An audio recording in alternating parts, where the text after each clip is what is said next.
Do the rich people cringe and say, don't tell them that, Robert? Yes. Don't tell people what you know. Right. Keep them poor. So my father was the head of education, PhD, all that stuff. I go home and ask him, said, why don't we learn about money in school? And he looked at me and says, because the government doesn't let us teach that subject. The government tells us what we can teach and what we can't teach. And I thought that was strange. And I said, but aren't we going to school to learn about money? He says, no, your job is to get a job. I said, but you get a job to earn money. He goes, no, you're supposed to just get a job. I went, no. Isn't the purpose of a job to earn money? He goes, you're correct. I said, so why don't I just learn about money? I can skip the job part, you know? And he got flustered and he said, if you want to learn about money, why don't you ask your best friend's father about money? And I said, why? That's Mike. So I asked him. He says, because Mike's father is an entrepreneur. And I said, what are you? He says, I'm an employee. I'm a government employee. I went, oh, what's the difference? He says, the difference is an entrepreneur must know about money, or they're no longer entrepreneurs.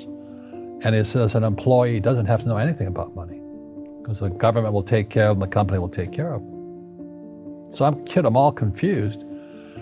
But I took my dad's advice and I trundled over to Mike's father's office and knocked on his door and I said, hey, I'm here, 9 years old. Teach me about money. He says, beat it, kid, you know. But that's where the story of Rich Dad, Poor Dad started. And finally, through persistence, my rich dad started teaching me about money on one condition. And that condition was he would never pay me. He says, the moment I pay you, you think like an employee. He says, that's the trap. Entrepreneurs work for free. And now I'm 9 years old, my head's going cracking in half. He says, you never want a paycheck. You understand that, kid? I said, okay, I got it. And he says, well, how do I make money? He says, that's what entrepreneurs figure out. It's like, so how do I learn about money? So he would just break out a Monopoly game board. So I would work for free. I'd pick up cigarette butts, and he had hotels and restaurants, and I would clean and do menial tasks. And as I got older, I started getting into office work and marketing and accounting, and I was an apprentice basically, but I always worked for free. And he would teach me about money, but the way he taught me about money was playing Monopoly. And finally one day I got upset. I said, well, when are you going to teach me about money? He says, what do you think we're doing? We're playing Monopoly. He goes, no. What do you think we're doing? We're playing Monopoly. He says, what do you think we're doing? So I don't know. I'm teaching you about money. And then that's when, you have one greenhouse. He says, there's many formulas for great success in money. There's thousands of them, but one of the best ones is found on the game of Monopoly. It still is today. 4 greenhouses, 1 red hotel. I said, what? He says, one of the greatest ways to acquire great wealth is playing Monopoly in real life. 4 greenhouses, 1 red hotel. Well, is that all there is? He goes, that's it. And he says, what do you think I'm doing? And I went, I don't know. So then he took me out and he showed me his greenhouses. And 10 years later, when I was 19, I was now in school in New York, and I come back to Hawaii, and Rich Dad had bought the biggest piece of land smack dab in the middle of Waikiki Beach. And when you go to Waikiki Beach today, you'll see the Hyatt Regency Hotel. That was his hotel. Just like the game of Monopoly. Just like the game of Monopoly. Acquired assets and they became bigger assets. He just kept what's called an assemblage, because that property wasn't that big at that time. So he had to buy out all the small guys. Because Waikiki was a little dirt water little town. So he'd buy out this shop owner and buy that shop owner. And it took him a while, but he finally assembled this large piece of property. And then he and Hyatt put up this giant hotel. It just sold for $800 million. So that's how I learned about money.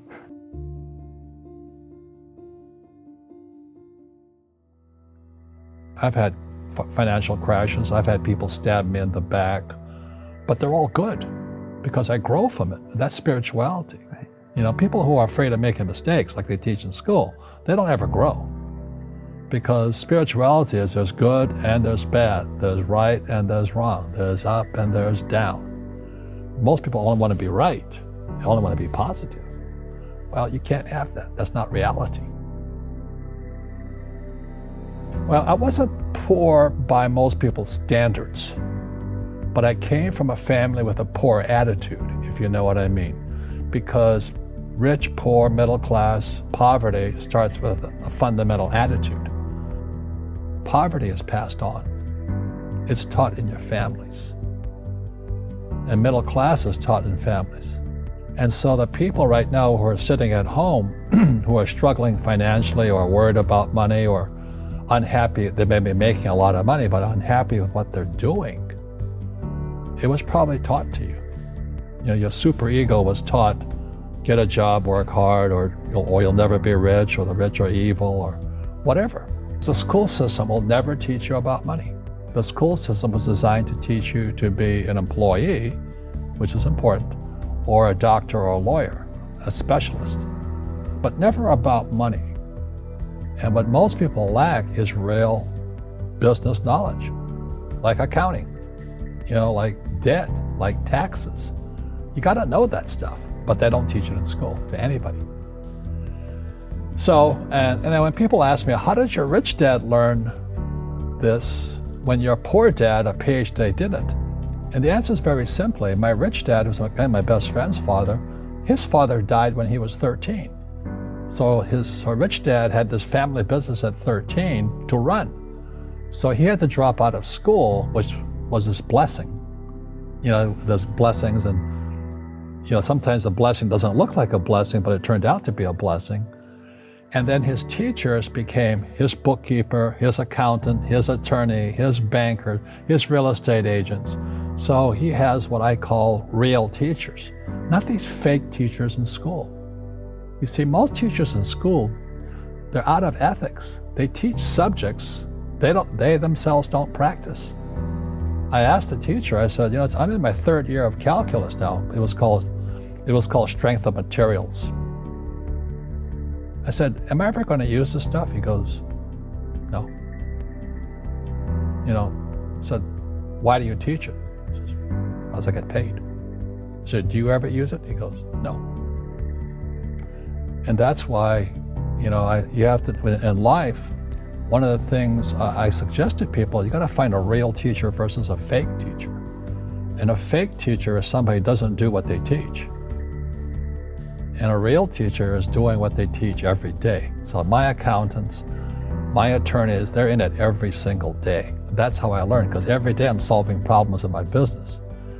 So I have accountants and attorneys and bankers and all these people on speed dial because I'm solving problems with my team. I see you giving this knowledge out, and yeah. Do the rich people cringe and say, don't tell them that, Rob? Yes. Don't tell people what you know. Right. Keep them poor.